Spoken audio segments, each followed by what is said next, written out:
Okay, today we'll be doing activity chapter 1, activity 2, which is entitled Limited Permission for Users.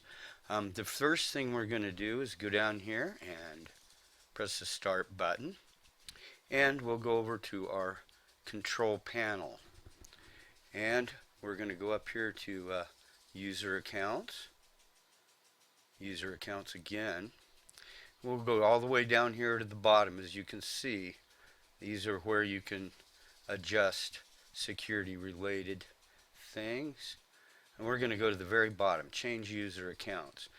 Now it is set at default at this time, and we're going to go ahead and change that to always notify.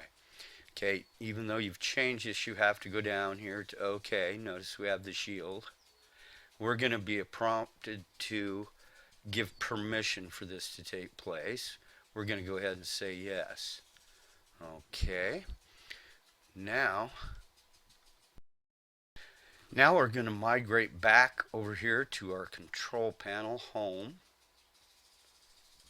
Double click, and we're going to go into our clock, language, and region.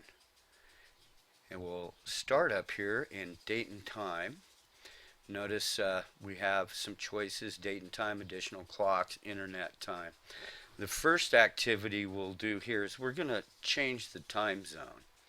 So we'll click here. We're on Mountain Time.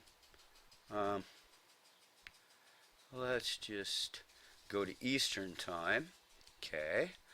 We're going to apply that. And there we go. We've just changed the time zone.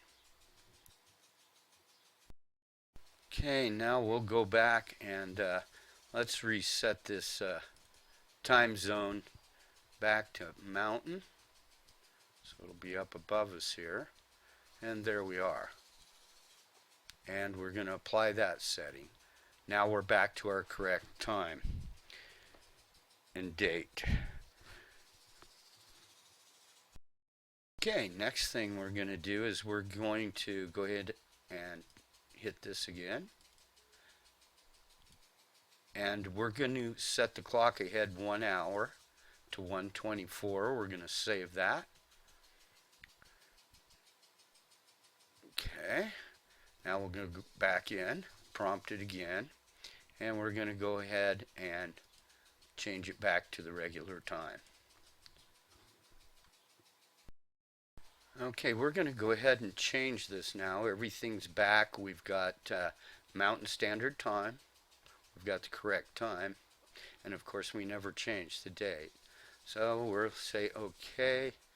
We'll exit out of here. We'll go back to our control panel. Now we're going to go back into user accounts. We're going to go down here to change user accounts. And we're going to change this back to the default setting right here at the shield. We'll apply the change. We'll give permission for the change. Now let's go back to control panel. We'll go back in here to clock and date and time. Now when we hit this, we're not prompted for permission because we've changed our setting. So that's kind of that. Okay, at this point we're going to close out of time and date and grab this. Had it open twice there. We're going to close out of our control panel, and we're going to go in here, and at our command line, search programs and files, we're going to type in CMD for command prompt. And here we have our command prompt. And here we're going to put in disk part, which is a command, and we're going to enter that. Once again, we're asked for permission to make changes to the computer. In this instance, we're going to say no. And if you'll note, up above the new command prompt is access is denied because we did not give permission. So this kind of ends this activity. I'm going to close out of here and thank you very much.